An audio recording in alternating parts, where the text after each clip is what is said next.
Oi, olá a todos. Estamos começando a nossa live aqui. A Renata Tanus vai entrar. Nós vamos falar sobre relacionamento de casal e os princípios das constelações. Estou esperando ela entrar aqui para a gente começar a entrevista.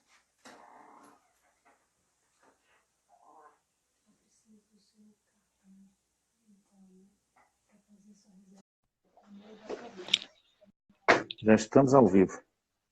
Alô? Alô? Alô? Olá, Décio. Tudo bem, querida? Tudo bem? Quanto tempo? Que É saudade. verdade.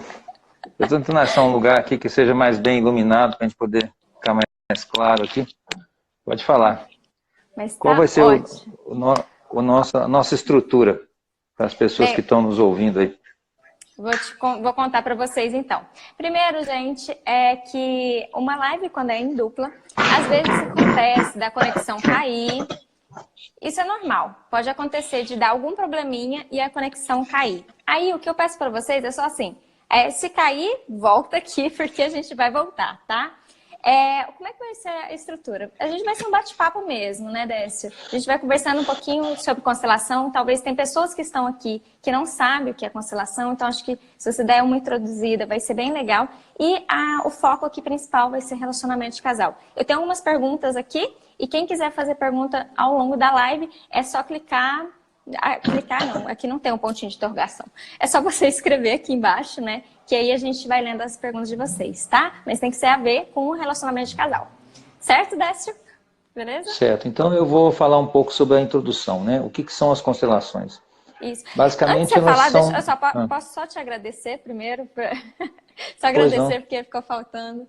Décio, muitíssimo obrigado por você ter aceitado, topado o convite e de ajudar tantas pessoas. Que você a Vilma ajuda muitas pessoas. Então, assim, muito obrigada mesmo por você dar esses passos, tá? Estou muito honrada, muito feliz. Mas É com um você. prazer. Que É bom. um prazer que a gente tem tantos alunos, né? E é um prazer estar aqui especialmente com você, tá? E para as pessoas que já estão ligadas ao seu canal, também ao nosso canal, né? Uhum. Bem, talvez a maior parte das pessoas que estão nos ouvindo já conhecem um pouco das constelações, mas eu vou fazer uma breve introdução, né? Sim. Basicamente, o criador dessa abordagem, Bert Hellinger, que infelizmente faleceu semana passada, né? Recentemente. Uhum. Ele percebeu que existem certos padrões de comportamento social que passam de uma geração para outra. Esses padrões, eles são repetitivos e muitas vezes inconscientes. E basicamente eles produzem três efeitos perceptíveis na nossa vida. Um deles muitas vezes nós estamos repetindo sem perceber o destino ou os sentimentos de outra pessoa. Então a pessoa está vivendo um contexto hoje, mas não existe na vida dela uma justificativa real para aquele tipo de sentimento. A gente vê isso muito, por exemplo, com pessoas que têm um marido maravilhoso, né, ou uma esposa maravilhosa, tem uma vida tranquila, feliz, está tudo no lugar, mas ela está constantemente agredindo o parceiro, ou sentindo-se não amada pelo parceiro, ou seja, aquilo que ela sente não bate com o contexto que ela está vivendo. E aí a gente pode perceber que essa pessoa está emaranhada, ou seja, ela está vivendo os sentimentos de outra pessoa, normalmente uma pessoa anterior no sistema familiar, que teve um destino mais difícil e que teria direito realmente a sentir tudo aquilo, e essa pessoa está vivenciando isso, experimentando isso como se fosse um sentimento próprio, da verdade. Muitas vezes essa pessoa que ela conheceu, então acontece essas repetições, por serem inconscientes, aí o negócio difícil é que frequentemente esse movimento ele leva a uma repetição que a pessoa não consegue sair dela, né? Sem essa compreensão, ela fica tentando achar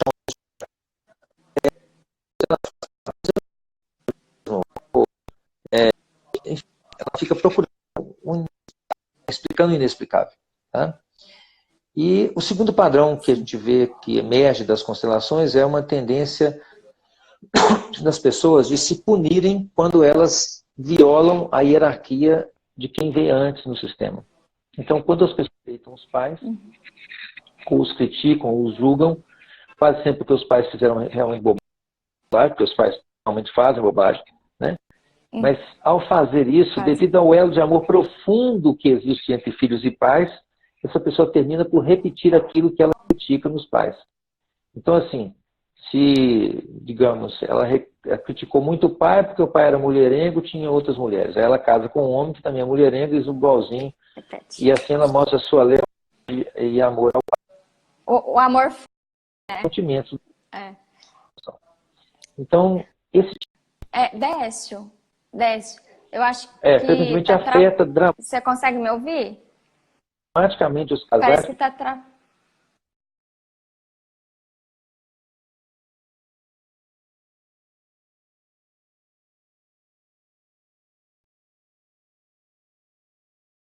Décio, conta pra mim aqui.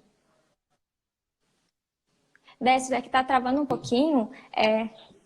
Só um segundinho. É que o pessoal tá falando que tá travando. Tô só vendo se tá travando. É o seu ou é o meu? Pronto, acho que agora tá. Beleza. Falou para você repetir a última parte, Décio. Você pode... É que você estava falando sobre isso dos padrões se repetirem, né? É a segunda lei. E aí acabou que travou. O pessoal falou que estava travando um pouquinho. Vamos tentar ficar mais perto da fonte do Wi-Fi aqui. Pode ser melhor. Então, um ponto importante, como eu disse, é a questão das repetições, né, que acontecem porque a pessoa está vinculada a um evento que ocorreu quase sempre na família de origem, e ela tem uma crítica com os pais, por exemplo, por causa desse evento, e essa crítica leva a que ela mais tarde, por lealdade, termina repetindo aquilo mesmo que ela criticou no relacionamento, por exemplo, dos pais, ou que é uma característica que os pais tinham. Então, como eu disse, uma mulher critica muito o pai, porque ele era mulherengo, e termina se casando com um homem que também é mulherengo, e passando pelas mesmas vicissitudes com o seu marido que ela tinha com a própria mãe. Mas aí muitas vezes a pessoa fala assim, mas o marido não pode fazer isso, é verdade, ele também, não é que ele esteja certo, mas essa história é construída a dois, né? Então, quer dizer, para ter uma pessoa que aceita esse tipo de traição, a pessoa também tem que escolher um tipo de pessoa especial. E a gente vê que isso é verdade porque as pessoas frequentemente mostram isso assim. Se ela se separa daquele marido mulherengo, ela acaba arranjando um outro marido igualzinho mulherengo do mesmo jeito. Igual. Exatamente. Então, aí mostrando, a solução, né, que se repete. A solução para isso evidentemente, exige uma revisão da própria postura da pessoa e, consequentemente, uma solução para a vida, né? E o terceiro princípio, que as constelações mostram ser verdadeiras, né, é o princípio do equilíbrio. Nesse caso, diz respeito à qualidade das trocas. Eu estou escrevendo um livro, que vai sair em breve, só de perguntas e respostas sobre os princípios das constelações, com a Cíntia Mello, que também é nossa aluna. E hoje mesmo eu estava falando para ela sobre a questão do equilíbrio no casal. Frequentemente as pessoas entendem que esse equilíbrio ele é uma espécie de troca, mas é uma troca que muitas vezes hoje em dia se reveste de um conteúdo rígido. Por exemplo, a pessoa acha que equilibrar as coisas no casal é pegar o rol de tarefas que os dois têm que fazer e dividir 50-50. Então, vamos pensar assim, ó, eu sou um motorista bem navalha, tá? E minha mulher dirige bem pra caramba. Então, se eu fosse dividir desse jeito, é assim, nós íamos dividir uma viagem, eu dirigia metade do caminho e ela dividia a outra metade, dirigia a outra metade. Só que isso não leva vantagem nenhuma, né? Enquanto ela é uma ótima motorista, eu sou um péssimo motorista. Ao mesmo tempo, eu sou muito melhor para lidar com dinheiro do que ela. Então, o que acontece? Eu faço o meu melhor naquilo que eu sou bom, e troco com ela o melhor do que ela faz com ela mesma. Então, assim, nesse princípio, essa troca é uma troca complementar e dinâmica, onde os dois ganham com aquilo que é trocado, e não uma divisão burra, assim, né? Metade, cada um fazendo simplesmente porque tem que cumprir uma tabela, né? Nossa, achei perfeito você ter falado isso, Décio, porque eu recebo muitas perguntas justamente disso. Divisão de tarefas de casa, por exemplo, tinha que ser igualitária. Eu falo, não necessariamente, né? Vamos olhar também para a atividade, o que um dá para o casal e o que o outro também pode dar, né? Então, a gente tem que olhar para todos esses efeitos também. Do equilíbrio, como é que a gente pode fazer esse equilíbrio do casal. E, Décio, isso me trouxe um outro pensamento aqui, que é uma pergunta que me vem, que as pessoas fazem frequentemente. Quando existe uma traição, no casamento. Como é que a constelação olha para isso? Bom, a primeira coisa que a gente tem que olhar nesse contexto é o seguinte. O relacionamento de casal é uma coisa feita a dois, não é uma coisa feita a um. Tá? E os relacionamentos humanos, e o relacionamento de casal especialmente, eles são muito reflexivos. Quer dizer, existe um aspecto no comportamento do outro que complementa com algo no meu comportamento. Isso significa que, muitas vezes, quando existe uma traição, uma pessoa não está presente para a outra como deveria, digamos assim. Ela está inconscientemente ligada a dinâmicas que tiram seu coração de estar presente para o outro como deveria. Às vezes isso é flagrantemente visível. Assim, a pessoa, por exemplo, se retira sexualmente do relacionamento. E aí fica brava porque o outro vai procurar uma pessoa para satisfazer essa necessidade. Às vezes isso é menos visível porque a pessoa, na verdade, não deixa de fazer as tarefas usuais ou está ali presente sexualmente para o outro, mas internamente ela está ocupada com outra coisa. Quase sempre temas da família de origem. Apenas imagine se eu, digamos, falasse para minha mulher assim, olha, eu vou lá resolver uns problemas da minha família de origem, meu irmão está brigando com a irmã dele, com a mulher dele, meu outro irmão também, vou lá resolver as brigas dos meus pais, depois eu volto. Eu faço isso 1 dia, 2 dias, 5 dias, 10 dias, 20 dias, uma hora ela fala assim, poxa, mas né, não vai dar esse negócio. Então, muitas das vezes a traição é um sintoma dessa ausência ou dessa não presença de um dos parceiros para o outro. Esse é o primeiro ponto. E o segundo ponto é, se então, digamos, agora começou a acontecer alguma coisa, né, a pessoa detecta que isso aconteceu, na maioria das vezes, a pessoa que aceita esse amante ou essa pessoa que está periférica no relacionamento, ela, na verdade, funciona como uma espécie de protetor. Porque se não fosse isso, o cara perdia a paciência completa e saía de vez. Ele ia embora Já não existiria o casamento, né? Então, muitos relacionamentos extraconjugais, eles protegem o casamento até que um parceiro se toca daquilo e volta a estar presente para o outro. Sim. Mas aí vamos lá, o problema maior na hora de recompor é o seguinte, é que aquele que traiu, ele é culpado. E aquele que retirou-se, vamos dizer assim, ele aparentemente é uma vítima. Então ele está quase sempre posicionando-se de uma forma onde ele, ou ela, né, considera-se inocente em relação a isso. Dessa forma, infelizmente, ele não está disponível a fazer alguma coisa para poder, junto com o outro que é culpado, construir uma reconciliação. E aí que entra a questão de como é que a gente chega a essa reconciliação. Então, eu adoro essa parte da reconciliação, porque o que você diz eu acho que é o único. Então, gente, presta atenção, porque essa parte é muito boa, né, Décio? Bom, há 2 jeitos de resolver isso, né? Digamos, se eu estou devendo uma pessoa, se eu fiz uma coisa que machuca o outro, tá? Então agora eu estou culpado e devedor, enquanto o outro está numa posição de exigência, né, de uma compensação da minha parte, certo? Então tem 2 jeitos de resolver isso. Eu, que estou culpado, que fiz a bobagem, tenho que compensar o outro de alguma maneira. Tem que dar uma coisa, vamos dizer assim, agora uma compensação positiva. Só que o problema é que o outro tem que receber essa compensação positiva. Quer dizer, eu estou disposto a pagar, mas o outro tem que receber. Senão, eu vou continuar devendo, se ele não receber. Tá certo? Estou te devendo um dinheiro, vou na casa do seu pai para te pagar. Você não está lá ou se recusa a receber, eu continuo devendo. Tá? Certo. Segunda forma, é a pessoa que está devendo, ela causa um dano também a outra pessoa, ou cobra dele alguma coisa que, na verdade, tem um efeito equivalente. Tipo assim, se eu estou te devendo, você vai lá em casa e carrega, sei lá, carrega uma televisão, carrega a televisão, carrega a geladeira, né? Você dá um troco, que a gente fala. Esse troco, ele precisa ser feito, entretanto, um pouco a menos do que aquilo que foi o dano original. Porque se eu dou um troco maior, o outro vai se sentir lesado e vai dar mais também, né? E aí essa briga chega no momento que não vai existir mais uma relação. Por isso dá um pouquinho a menos, né? do que eu senti. Perfeito. Se esse troco for dado no mesmo nível, um pouco a mais, ele quase sempre leva a um conflito de grandes proporções, né? Uma espiral, um conflito sem fim. Mas existem casais que permanecem ligados nesse tipo de conflito a vida inteira, tá? Eu chamo isso de a doce vida de transformar a vida do outro no inferno, né? Então, uma acorda... Docíssimo!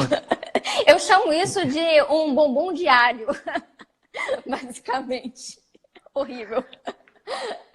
Mas as pessoas ficam anos, décadas fazendo isso, né? Décio, você falou uma coisa que eu achei bem interessante, que é essa questão de estar ali, lá no início você falou estar com o parceiro mesmo, que às vezes um se distancia emocionalmente, às vezes sexualmente, desse companheiro, e por causa disso dá uma abertura para uma traição. Aí, eu sei que existe, né, na constelação se fala muito de colocar o companheiro e a companheira como prioridade. Você pode explicar um pouquinho pra gente o que seria isso, colocar o outro como prioridade? Perfeito. Quando a gente fala prioridade, uma das fontes de confusão muito grande que nós temos observado ao longo desses 20 anos de trabalho com as constelações é as pessoas acharem que priorizar uma coisa é escolher uma coisa em detrimento de outra. Certo. Então é assim, quando eu digo priorizo isso, quer dizer que eu tenho que eliminar todas as outras. Então, é bem importante que a gente entenda que prioridade, na verdade, é um princípio de ordem.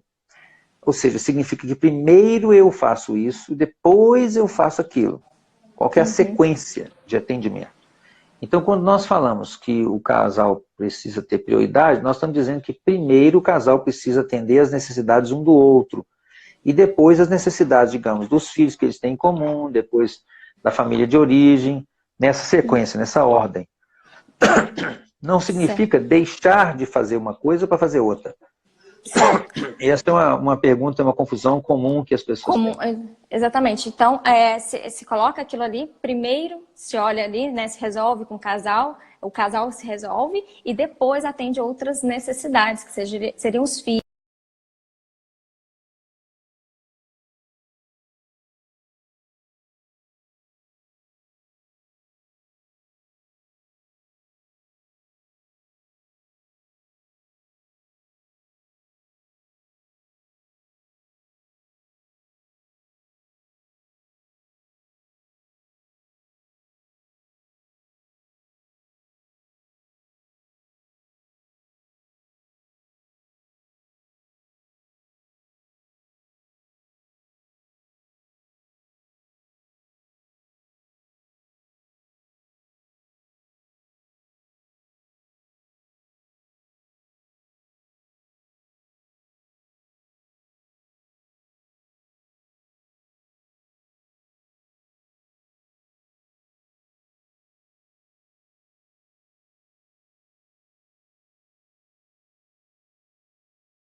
As leis, as ordens, isso vai organizando bastante. Travou aí, né, Décio? Te ligaram? Sim. Não. Aconteceu alguma coisa aqui que agora voltou. Tá tudo bem. Não, eu estava retomando as coisas que você estava falando. E justamente a gente estava agora na parte sobre o outro ser, então eu colocar o outro como prioridade.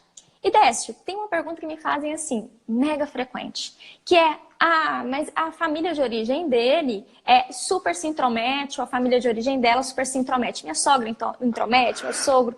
E aí, Décio, como é que a gente faz com essa questão tão milenar de sogra e nora? Como é que a gente faz sobre isso? Bom, temos que entender que quando nós tomamos uma pessoa, a primeira coisa é que nós tomamos essa pessoa com a sua família de origem inteira, né? Eu costumo chamar isso de kit meleca. Não tem jeito de tomar a pessoa sem levar a família dela inteira, não tem meios de fazer isso, né? Então, você toma aquela pessoa com tudo que ela traz dessa família. O primeiro ponto importante nesse sentido é ter certeza de que você fez a mesma coisa com a sua própria família. Ou seja, que você não tem também críticas com seus próprios pais, sua própria família, seus próprios temas pessoais com a família de origem. Então, se você consegue fazer isso, já é meio caminho andado. Muitos problemas que eu vejo entre nora e sogra Na verdade, É um mãe e filha. espelhamento. Um espelhamento que você tem na sogra de problemas que você já tem com a sua mãe. Né? Perfeito. O segundo ponto, e talvez valha a pena aqueles que nos assistem ir no site do IDESB, lá tem um texto escrito por um professor nosso, Jacob Schneider, que eu chamo de os 4 passos para o relacionamento de casal que dá certo.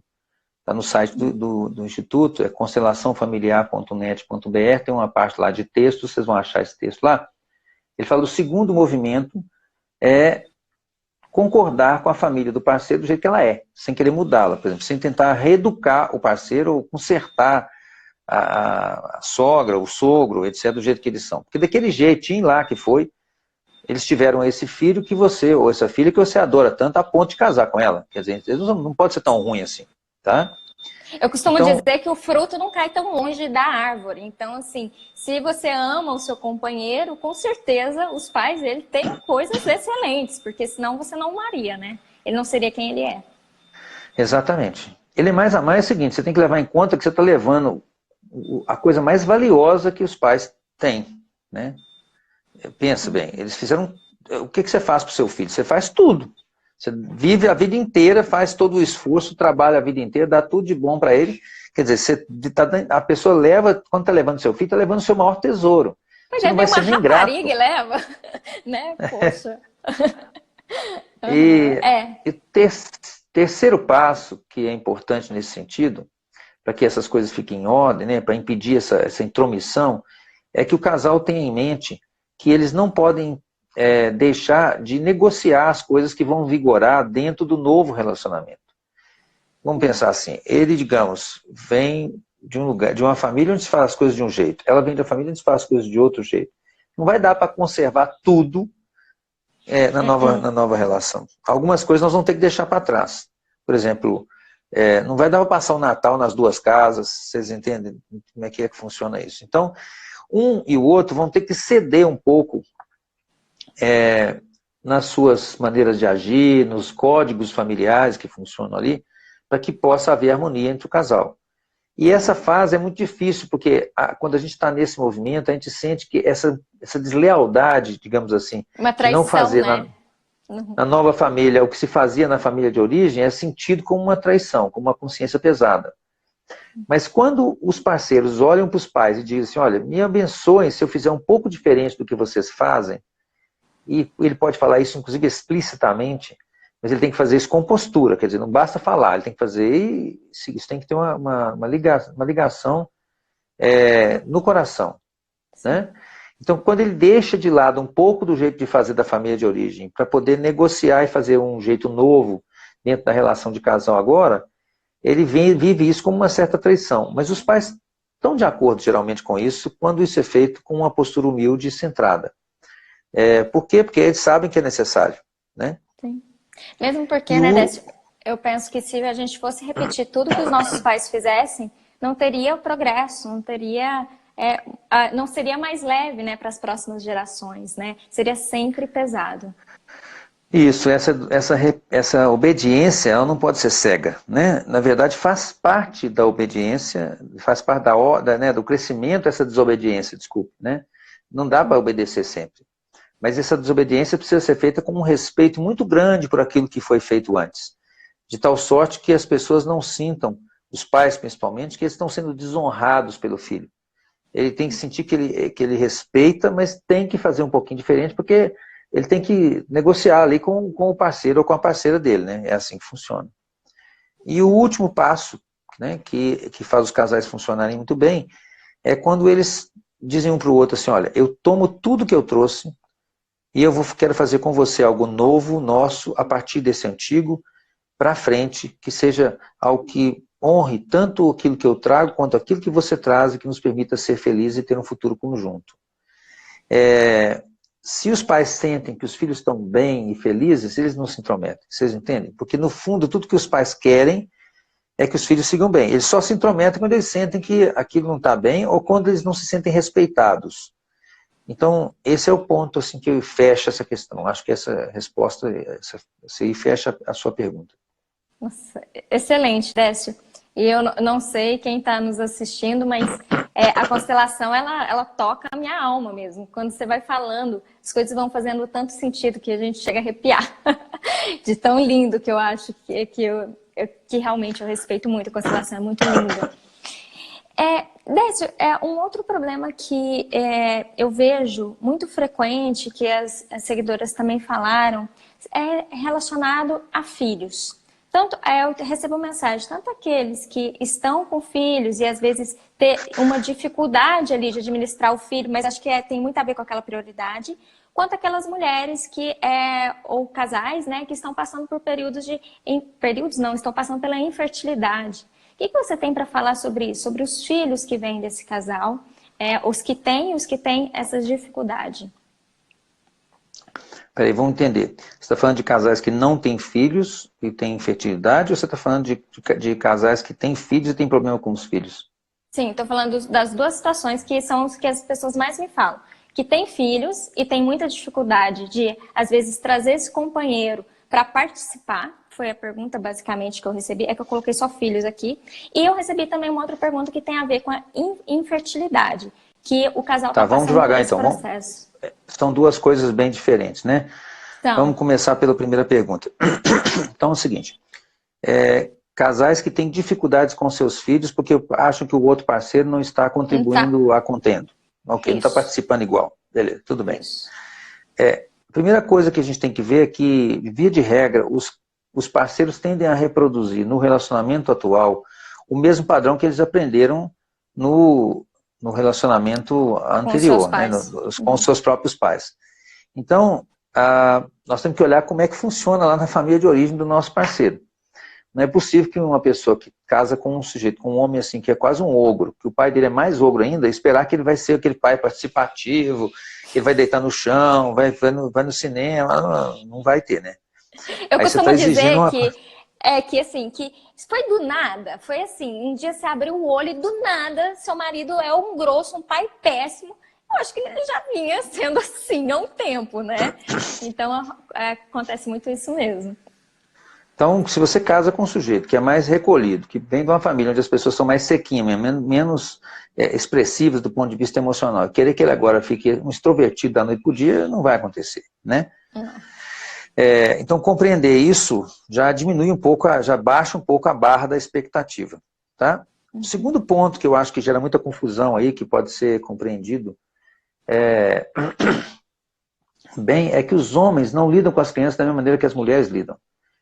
Eu não quero dizer com isso que existem estereótipos certos ou errados, mas a maioria dos homens tendem a permitir que a criança uma certa autonomia e liberdade de ação, muitas vezes muito maior do que a mãe. A mãe tende a proteger, a cuidar e a zelar com muito mais proximidade, e o pai deixa meio solto mesmo. E isso faz com que a criança tenha duas experiências muito importantes para o crescimento dela. Uma delas é essa experiência de acolhimento, proteção e aconchego, e a outra é uma certa experiência de autonomia, onde a criança tem uma certa liberdade de errar e até se ferir um pouquinho, mas ela aprende muito com o processo de deixar ser autônoma, né, no que ela está fazendo. E as mães muitas vezes confundem esse nível de autonomia que o pai dá com uma espécie de, digamos assim, de indiferença. De desleixo. Ou desleixo, indiferença, né? E isso tende a produzir uma percepção de que ele não ama igual, que ele não é cuidadoso igual. Ele mas só que ele vai fazer isso ao estilo dos homens e não ao estilo das mulheres. Se era para ter duas mulheres, então a gente não tinha pai e mãe, né? Duas mães. Então aí as mulheres muitas vezes querem que os homens se adaptem a um jeito de cuidar que é típico das mulheres. E eu falo isso das mulheres porque é muito mais comum essa queixa da parte das mulheres do que da parte dos homens, né? Sim. Mas também existe. Eu tava vendo um vídeo seu no YouTube, inclusive, gente, canal do YouTube do Décio Excelente, que é o IDESV, né? Lá eu tava vendo um vídeo que você falava assim: as mães fazem tudo pelos seus filhos, né? Se você pensar o que você aprendeu, provavelmente tem um dedo da sua mãe. Eu aprendi a amarrar meu tênis, foi minha mãe que me ensinou. A escolher roupa, foi minha mãe que ensinou. E aí o que resta para os pais, né? É aquilo que você não aprendeu. E eu achei isso de uma genialidade divino, porque realmente, quando os pais eles não ensinam, eles, na verdade, estão ensinando seus filhos a ter autonomia. E, às vezes, as mulheres, que as queixas realmente eu escuto mais das mulheres mesmo, de, mas não faz nada, mas como é que é possível? Ele não faz segundo o seu óculos, né? Segundo a sua expectativa e sua visão de mundo, que não condiz com tudo Eu que a tenho uma criança historinha, precisa. assim, eu tenho uma historinha assim, que as crianças precisam do pai e da mãe, né? E a gente vê que a ausência dessa figura, que cria um perímetro de segurança e deixa a criança experimentar livremente, às vezes até com um pouquinho de possibilidade dela se ferir, né? Um pouquinho de risco, isso é crítico para o desenvolvimento das crianças. Eu observo que quando eu trabalhei, por exemplo, num trabalho que nós fizemos com uma prefeitura do município inteiro, nós capacitamos 300 profissionais que lidavam com crianças para prevenção de violência e uso de drogas. E essa falta dessa autonomia, ela gera um aumento do risco da criminalidade e um aumento do risco do uso de drogas. Então, muitas vezes essa coisa do pai ausente, né, termina acontecendo assim, que a crítica da mãe contra o pai tem um efeito pior do que o fato do pai não estar ali de fato tão presente assim. Porque isso faz com que a criança se sinta compelida por lealdade inconsciente a ficar mais parecida com o pai ainda. E via de regra naquilo que ele é criticado. Então eu tenho um exemplo muito clássico. Uma vez trouxeram para mim um menino de uns 11 anos, pegou ele literalmente pela orelha, assim, né? Trouxe ele e falou, olha, eu não aguento mais esse menino, não sei mais o que fazer, a professora não aguenta, a diretora não aguenta, a orientadora educacional não aguenta, nem o vizinho não aguenta. E aí, meia prosa de conversa, eu descobri que ela era separada do pai desde quando ele tinha 3. E quando eu perguntei um pouco mais sobre a história dela, a avó tinha ficado viúva cedo e a mãe tinha ficado viúva cedo. Então eu perguntei para ela, como é que a senhora ficaria tendo um marido que fica, se a mãe e a avó não tiveram um marido que ficou? Ela falou assim, doutor, de consciência pesada, né, ela disse para mim. E ficou claro que ela precisava, de alguma forma, de ser leal a elas. Então eu disse para ela, mas você já sabia que esse cara não ia ficar, não sabia? Ela falou, sabia, ele era um salafrário, ele era caminhoneiro, ele tinha outras mulheres, eu sabia que ele ia ficar. Aí eu disse para ela, e o quanto você amou esse homem? Aí ela olhou para mim e falou assim, como é que você sabe disso? Eu amei ele muito mesmo. E aí ela ficou um pouco emocionada, eu perguntei, a senhora já disse que amava ele para o seu filho alguma vez? Ela falou, nunca. Aí eu chamei o menino lá fora, no consultório, ele estava fora da sala, falei, filha, a mãe quer te contar uma coisa. E quando ela disse para o menino que ela amava o pai dele, ele encheu os olhos d'água, ele abraçou a mãe, chorou assim, abraçado com ela, uns 10 minutos. Depois disso, quando ele soube que ele podia então amar o pai do jeito que o pai era, que a crítica, né, imediatamente cessou da mãe em relação ao pai, esse menino melhorou pra caramba na escola. Assim, virou outro. Ele estava então, livre, às vezes a crítica com o fato do pai ser como é, mesmo que não seja perfeito, né, ela tem um efeito mais danoso do que a própria ausência ou distância do pai. Sim, com certeza. E teve algo que eu aprendi muito na formação em constelação com vocês, foi da importância, sim, tanto do pai quanto da mãe, e de entender que para a criança, né, para o filho, não existe eu estou falando mal do meu marido, mas ela entende, estou falando mal tá falando mal do meu pai. Então, para a criança, é a mesma pessoa. Então, quanto isso é danoso? Porque acaba que a criança, muitas vezes, por lealdade, a mãe, por exemplo, se é o caso da mãe dizer, né, ela acaba negando esse pai. E isso traz os efeitos que a gente vê na constelação facilmente, né, Décio? Cada criança é metade pai e metade mãe. Então, quando nós estamos em litígio, confusos ou proibidos de amar um dos pais, nós terminamos fazendo isso ocultamente, né? O primeiro livro que o Berto publicou no Brasil, inclusive, tem um título que é muito esclarecedor nesse sentido. A simetria oculta do amor. O que significa isso? Coisa por amor, nós tendemos a ter uma simetria, ou seja, uma repetição, né, que é oculta para nós. Então, nós terminamos copiando exatamente aquilo que é criticado nos pais. Num exemplo muito importante ainda sobre filhos, eu diria o seguinte, uma dinâmica muito comum, por exemplo, vou pegar aqui o alcoolismo, tá? Certo. No alcoolismo, quando, por exemplo, o mais comum seja, vamos supor que seja o pai alcoólatra, a mãe critica o filho dizendo, não seja como o seu pai. ele bebe, ele é agressivo, ele é alcoólatra, etc. Né? A criança entende isso perfeitamente, fala assim, claro, mas eu estou entendendo que eu vejo ele batendo na senhora, eu vejo ele bêbado, etc. e tal. Mas depois ela se sente compelida de uma forma obstinada a repetir. Então, se muitas vezes é um menino, ele se torna também alcoólatra e violento. Às vezes a menina casa com outro homem exatamente igual, alcoólatra e violento. E com isso, na verdade, quando a mãe age cheia de amor, achando que ao falar isso, ela está, na verdade, protegendo a criança, no fundo ela está plantando a semente da repetição. Então, aí as pessoas dizem, mas então o que a gente diz? Eu falo assim, bom, o que você diz é simples. Eu que escolhi esse pai para você. E ele é alcoólatra de fato, e ele é violento. Mas do jeito que ele é, para você, como pai, é o seu pai. Você tem que respeitá-lo. E eu posso até trocar de marido, mas você não pode trocar de pai. Então, quando a mãe consegue deixar a criança livre para ter o seu próprio relacionamento com o pai, sem dizer você tem que fazer isso, tem que fazer aquilo, normalmente então a criança fica leve e está livre para não repetir mais. Mas do contrário, isso gera uma repetição sistemática. Né? A gente vê isso todo dia. Tudo que você criticar no parceiro, o filho tende a repetir. É um inferno. É um inferno mesmo. E eu acho isso assim, brilhante. Que a gente está conversando aqui, né, sobre a relação de casal, ela vai implicar diretamente na formação das crianças, dos filhos, né? E esses filhos mais para frente vão ser também vão estar ali no lugar de homem, de mulher e também vão formar um casal e a vida segue, né? Assim, então, o quanto é importante a gente ter toda essa consciência do pertencimento no sentido assim da aceitação mesmo, de olha, aqui, tá tudo certo. Eu vejo que às vezes a gente fica, às vezes, brigando, não queria que fosse desse jeito, queria que fosse meu pai fosse diferente, minha mãe fosse diferente.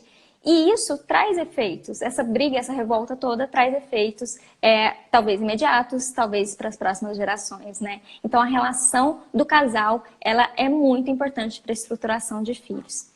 E falando em filhos... Nós temos que entender que assim, quando a gente ensina as crianças, né, eu costumo dizer, aquilo que você fala tem um efeito, mas aquilo que é o seu exemplo arrasta. Né? Então, o exemplo arrasta. Então, as crianças ficam ali atentas, prestando atenção, elas copiam tudo. E elas estão presas dentro dessas dinâmicas. E o fato é que é assim, né? Se nós não reconhecemos essas dinâmicas, tendemos a condená-las a uma repetição que tem efeitos destrutivos depois no relacionamento de casal deles. Sim. Sim.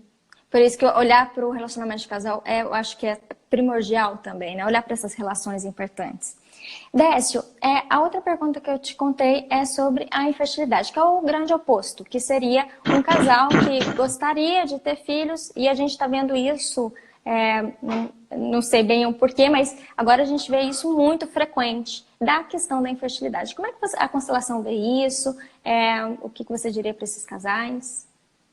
Bom, existem 3 sintomas sobre os quais foram feitos estudos científicos muito bem estabelecidos, com estatística de alta qualidade, mostrando que as constelações têm um efeito documentado.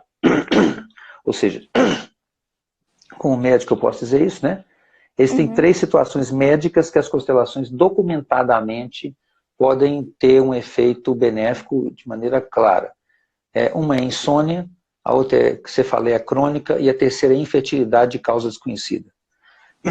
Então, quando a gente fala de infertilidade, nós estamos falando aqui de uma condição médica que precisa de apoio médico e, lógico, de um especialista, de uma boa retada de exames e etc. Nós estamos falando de uma coisa que exige cuidado médico e nossa tarefa aqui como consteladores não é substituir de jeito nenhum o cuidado por uma pessoa especializada. Né? Agora, quando a investigação de infertilidade esbarra num ponto onde os exames não conseguem esclarecer a razão daquela infertilidade, ou seja, os exames estão normais e o casal não consegue ter filhos, a taxa de sucesso de fertilização natural, tá? Depois de uma constelação é muito alta.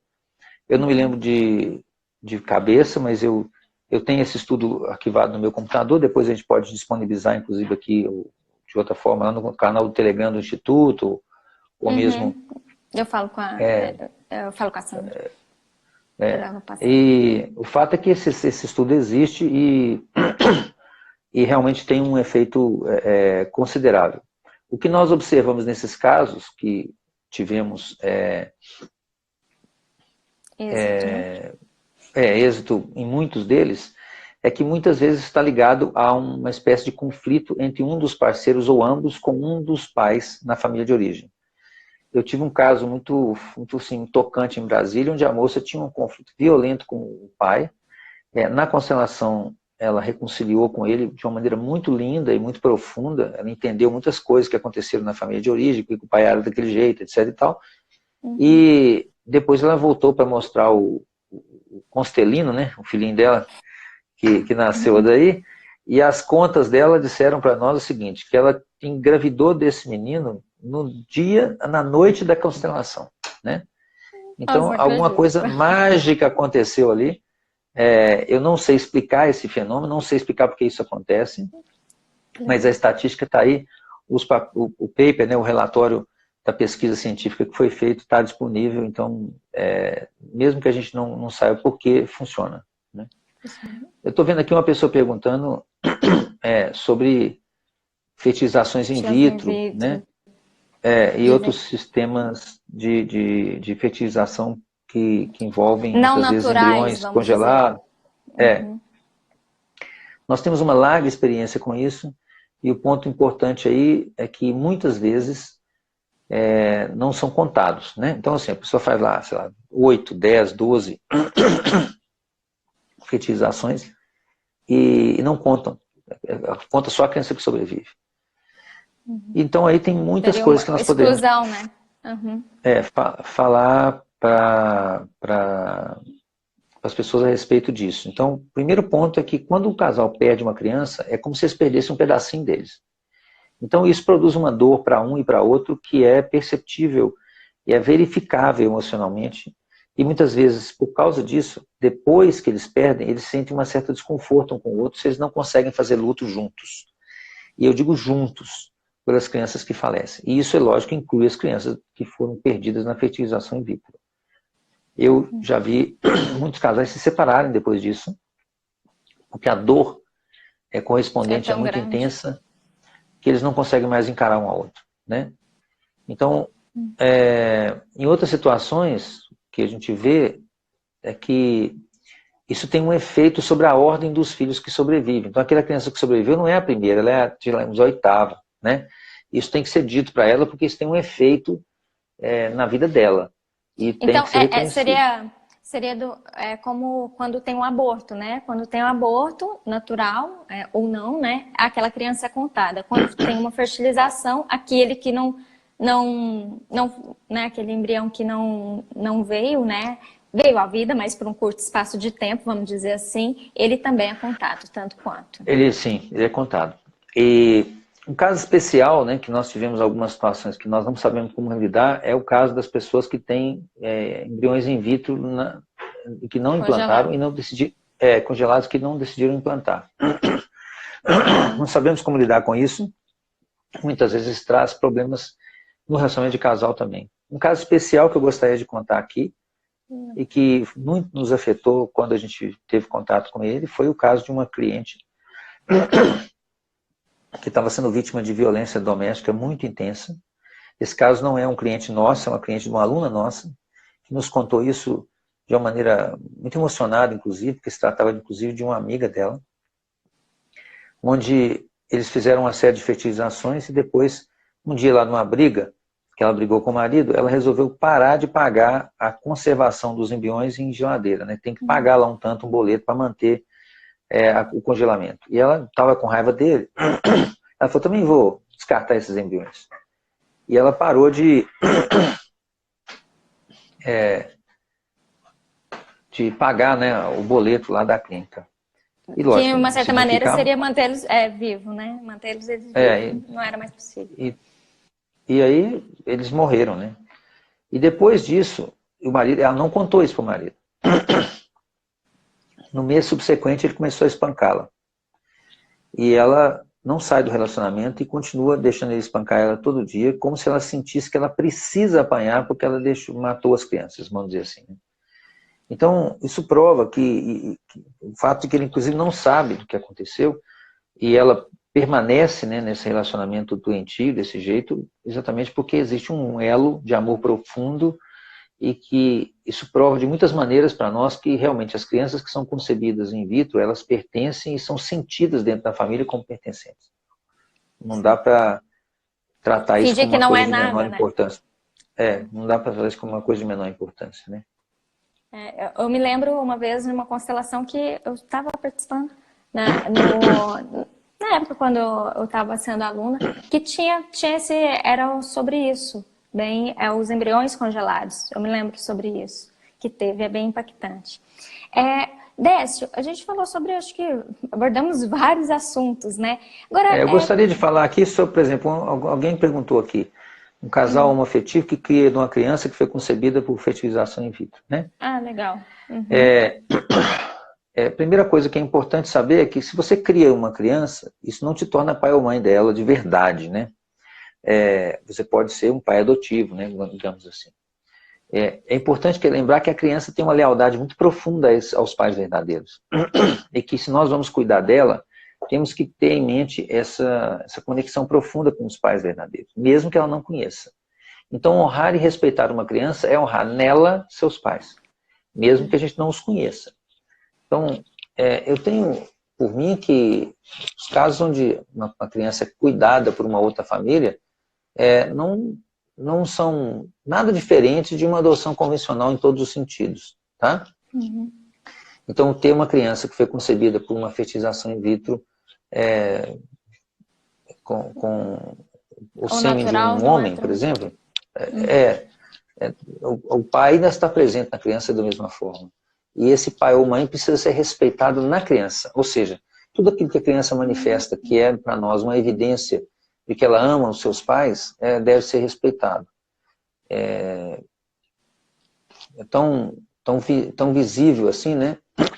Uma vez eu tive um caso de uma mulher que adotou, por exemplo, uma criança e ela tinha altas queixas com a mãe, porque a mãe era garota de programa. E depois, quando a menina cresceu, ela se tornou o quê? Garota de programa. Então, da mesma forma, devemos considerar que quando a gente tem uma criança, seja qual tenha sido o meio pelo qual ela foi concebida, ela está ligada em amor profundo com os pais reais. O exemplo mais dramático que nós tivemos isso uma vez foi um caso de uma mulher que veio e trouxe a seguinte questão. Ela tinha tido um câncer, por causa desse câncer ela removeu o útero, mas antes disso ela tirou óvulos próprios e os congelou. Quando chegou a época que ela foi casar, então ela permitiu que esses óvulos fossem fecundados pelo marido e implantado em outra mulher. Uma prima que se prontificou a gestar a criança para o casal. Nossa, e aí ela estava super em dúvida se ela era de verdade a mãe ou era a prima que era a mãe. E nós fizemos uma constelação e o representante da criança se sentiu, nesse caso, muito mais ligado, muito mais próximo e acolhido na mãe verdadeira, na mãe biológica, do que na mãe da barriga de aluguel. E mostrando que essa questão da biologia, nesse caso, né, do pai ou mãe que fornece o gameta, é muito, muito importante. É a conexão com a própria existência e o ser próprio do indivíduo, né? Porque é o DNA dele, né? Então, assim, é quem ele de fato, no fundo, é. E eu quero dizer que isso não diminui em nada o papel e a importância das pessoas que no caso dessa mulher, gestou a criança para que ela pudesse existir, ou no caso dos pais adotivos, que cuidam com amor dessa criança. Ou seja, nós não precisamos tirar uma coisa para colocar a outra no lugar, nós podemos simplesmente acrescentar. O coração tem espaço para mais amor, né? Então, nós não precisamos eliminar os pais biológicos, os pais verdadeiros, para dar espaço para os pais adotivos. Para ser amado. Nesse sentido, então, ficou mais do que provado para nós a importância dessa conexão com os pais reais. Nossa, não, perfeito, perfeito. Realmente, muito interessante isso. Eu gostei dessa sua fala, né? O amor cresce, né? O amor pode expandir, não precisa de uma exclusão. Eu acho que isso tem muito a ver com os filhos, né? Sejam eles adotivos, enfim, né? Os filhos, e também ver com os nossos pais e também o nosso companheiro ou companheira. porque a gente pode amar, o nosso amor pode multiplicar, né? O nosso coração pode multiplicar. Muito lindo. Eu vi uma pergunta aqui, Décio, que eu acho que Nós talvez temos um seja problema, porque eu acho que interessante. nós temos um limite de tempo para a live, não temos, não? Temos. Deixa eu ver Tem um só o limite tempo. técnico. Deixa eu só ver como é que a gente está de tempo. A gente tem mais uns 5 minutinhos. Ok. Então, em vez de fazer... Temos 2 caminhos aqui. Fazer uma pergunta que eu vi aqui que estava escrita, ou você fazer um fechamento do que você acha mais importante para falar para os casais. Acho que seria melhor você falar o fechamento, né, Décio? Fiquei com vontade de te ouvir. Tá O bom. que você falaria para os casais? Olha, a primeira coisa que eu estava falando hoje, inclusive para a Cíntia, né, que nós estamos escrevendo o livro, eu falei com ela que uma das coisas mais perigosas que existe no Ocidente, né, é a noção romântica de que o parceiro deve completar a minha existência, como se nós fôssemos seres incompletos, por definição. Há muitos anos atrás eu li um livro que foi muito tocante, muito importante para mim. Ele dizia o seguinte, que os relacionamentos de casal e o amor romântico é, no mundo ocidental, uma espécie de substituto para a yoga ou a procura para Deus. Ou seja, muitas pessoas pensam que elas vão encontrar no relacionamento de casal uma completude que, na verdade, elas não conseguem encontrar em si mesmas. Então, o relacionamento de casal é uma oportunidade para uma troca cheia e não para vamos dizer assim, uma busca de preenchimento de um vazio.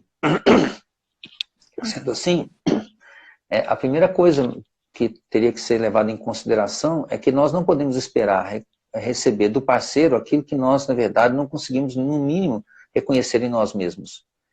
A busca de que o parceiro deva preencher para mim aquilo que me falta de uma maneira como se fosse uma criança que busca no parceiro um substituto para os pais, não está fadado ao fracasso. Não tem como. Então, o ponto essencial seria perceber que a primeira coisa para ter um relacionamento de casal, vamos dizer assim, frutífero e pleno, é que você tem que ser um adulto. Eu costumo brincar que relacionamento de casal é uma coisa para adultos. Crianças eles fazem depois. Isso significa ser capaz de assumir responsabilidade pelas suas próprias questões e pelas suas próprias dores, dificuldades, etc., e tomar uma atitude proativa em relação à solução disso.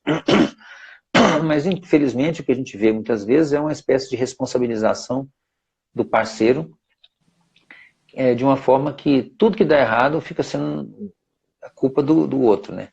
Isso produz um efeito desgastante para o relacionamento, é claro, nem vou falar isso, mas ainda tem efeitos outros que são ainda piores. Primeiro, para as crianças, como a gente já falou aqui, e mais ainda, né? Porque depois a pessoa sai desse relacionamento achando que o problema é o outro, ela casa com outra pessoa e repete tudo de novo. Eu conheço um amigo que já está no 5º casamento e falou para mim que só trocou o CPF das mulheres. Né? Na verdade, não, né? O que tem em comum nesses 5 casamentos? Ele. Então, Ótimo, Aí eu acho que o problema está ali, né? Talvez, quem sabe. Então, quem sabe é ali que ele devia procurar primeiro, tá certo? Então, o primeiro tópico seria olhar para si, para a sua própria, né, seu próprio crescimento e desenvolvimento pessoal e usar o parceiro para uma troca complementar e frutificadora que faça com que eles tenham juntos mais do que têm separados. Para isso, eu tenho que ter uma troca cheia, né, uma troca vazia. Eu acho que é isso que eu gostaria de dizer assim, de fechamento. Nossa, excelente, Décio. E condiz muito com o que eu acredito também. Eu acho que se você está bem com se você está bem com o seu sistema também, né? Você também tem possibilidade de estar bem ali com o seu companheiro. E a gente não precisa estar perfeito, mas a gente precisa estar disponível para isso. Disponível para eu ser um adulto em um relacionamento e não uma criança, né? Que é como você disse perfeitamente. Sabe o que o meu filho me falou essa semana? Uma coisa muito legal. Ele falou sobre um outro tema diferente, né? Mas ele falou uma coisa muito interessante. Ele falou, papai, os fornecedores que a gente contrata, nós não os contratamos porque achamos que eles não vão falhar. Nós os contratamos porque temos a certeza que no caso de uma falha, eles vão estar junto com a gente para encontrar a resposta. E eu acho que isso se aplica perfeitamente ao relacionamento de casal. Não, pode falar o nome do seu filho que eu vou colocar aqui, entre aspas, vamos publicar isso. Henrique. É o Henrique, né? Isso. Henrique é Clara, não é? Seu filho chama Clara, isso. não é? Estão com 24, isso aí. Já com 24. É, ótimo, excelente. Não, e é isso mesmo, acho que ele disse tudo. A gente está aqui nessa troca de casal é para a gente também se ajudar, né? Se ajudar nas nossas imperfeições também e crescer juntos. Eu acho que isso é muito, muito importante. Décio, eu nem tenho como agradecer. Aqui já estamos várias gratidões, excelente. Décio, muitíssimo obrigada pelo espaço, muitíssimo obrigada por topar estar aqui. Tenho certeza que tem um monte de perguntas aí, que constelação é assim, né? A gente começa a falar e a gente não quer parar, e a gente quer ir, porque isso toca a gente. Então, muito obrigada por tocar a gente essa noite, Décio. Muito obrigada mesmo por ter topado, de verdade. Obrigado a você e obrigado a todos aqueles que estão nos ouvindo, que por postar aqui os comentários. Eu não prometo que eu consiga resolver ou responder todas as dúvidas, mas com o tempo, assim, se vocês me deram um pouquinho de prazo, eu vou procurar responder da melhor maneira possível. Ok? Eu acredito que nós vamos fazer o seguinte, nós vamos gravar isso aqui e transferir isso para o YouTube ou para outro canal onde isso possa ficar de uma maneira permanente, tá? Muito obrigado. E até a próxima. Até a próxima, Décio. Obrigada. Até mais, gente. Um abraço para vocês. Tchau.